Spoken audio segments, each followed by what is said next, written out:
Hello friends, നമ്മളിന്ന് ഉണ്ടാക്കാൻ പോകുന്നത് നമ്മുടെ നാട്ടിൽ ഹോട്ടലിൽ കിട്ടില്ലേ വെട്ടുകേക്ക് ഇങ്ങനെ രണ്ടായിട്ടിരിക്കുന്നത്, അതിനൊന്ന് ഹോം മെയ്ഡായിട്ട് വീട്ടിലുണ്ടാക്കുന്നതാണ്.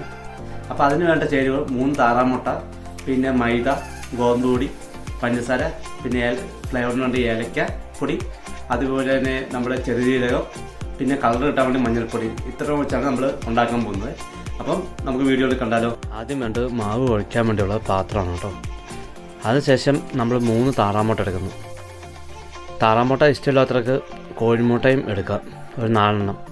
പിന്നെ നമ്മുടെ സ്വന്തം വീട്ടിലേക്കല്ലേ, അപ്പം കുറച്ച് കൂടിയാലും കുഴപ്പമൊന്നുമില്ല. ഈ മുട്ട നമ്മൾ നല്ലപോലെ ഒന്ന് അടച്ച് കലക്കിയ ശേഷം അതിലേക്ക് 8 ടീസ്പൂൺ ഷുഗർ ആഡ് ചെയ്യുക. നിങ്ങൾക്ക് ഷുഗർ കൂടുതൽ വേണമെങ്കിൽ ഷുഗർ കൂടുതലില്ല, കുഴപ്പമൊന്നുമില്ല കേട്ടോ. അതിലേക്ക് ഏലക്കപ്പൊടി, പിന്നെ ചെറുജീരകം, പിന്നെ മഞ്ഞ കളർ കിട്ടാൻ വേണ്ടിയിട്ട് നമ്മുടെ സ്വന്തം മഞ്ഞൾപ്പൊടി അതിലിട്ട് മിക്സ് ചെയ്യുക. പിന്നെ പാലും വേണം കേട്ടോ, പാൽ 2 ഗ്ലാസ്സാണേ. അതും കൂടി ചേർത്തൊന്ന് മിക്സ് ചെയ്ത ശേഷം അതിലേക്ക് 250 മില്ലിഗ്രാം മൈദയും 250 മില്ലിഗ്രാം ഗോതമ്പും, അതായത് സമം എടുത്ത് ശരിക്കും അങ്ങോട്ട് ഇളക്കി. പിന്നെ സോഡാപ്പൊടി ഞാൻ മറന്നുപോയായിരുന്നു, അത് ഇടണം കേട്ടോ, 1/2 ടീസ്പൂൺ. ശേഷം വീണ്ടും ഇളക്കി നമ്മുടെ കയ്യിൽ ഒട്ടാത്ത രീതി ആകുമ്പോഴേക്കും നമ്മളത് നനഞ്ഞ തുണി വെച്ചോ അത് ടിഷ്യൂ പേപ്പർ വെച്ചോ മൂടി വെക്കുക. 12 മണിക്കൂർ വേണം കേട്ടോ. അതിനുശേഷം നമ്മൾ രാവിലെ എടുത്ത് നോക്കുമ്പം സംഭവം ഒട്ടാൻ നല്ല അടിപൊളിയായിട്ട് പാത്രത്തിൽ ഇരിപ്പുണ്ട്.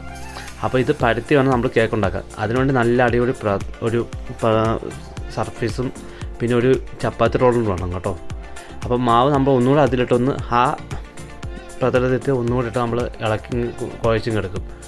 അപ്പോൾ ഈ മാവ് നമ്മൾ കയ്യിൽ ഒട്ടാത്ത രീതിയാണ് ആകുമ്പോഴേക്കും വീണ്ടും നമ്മൾ പരത്തി അത് നീളത്തിൽ കട്ട് ചെയ്ത് എടുക്കണം.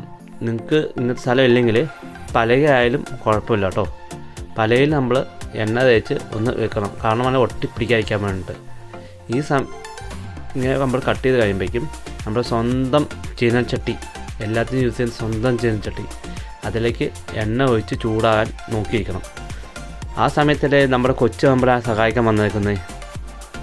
എണ്ണ ചൂടാൻ ശേഷം നമ്മുടെ വെട്ടുകേക്ക് എടുത്തിട്ട് 2ആയിട്ട് മുറിക്കണം, എന്നാലാണ് അത് വി ഷേപ്പിൽ വരത്തുള്ളൂ. ബ്രൗൺ കളറായ ശേഷം നമ്മൾ അതിന് ഒരു കുഴിയുള്ള പാത്രത്തേക്ക് മാറ്റി വെച്ചിട്ട്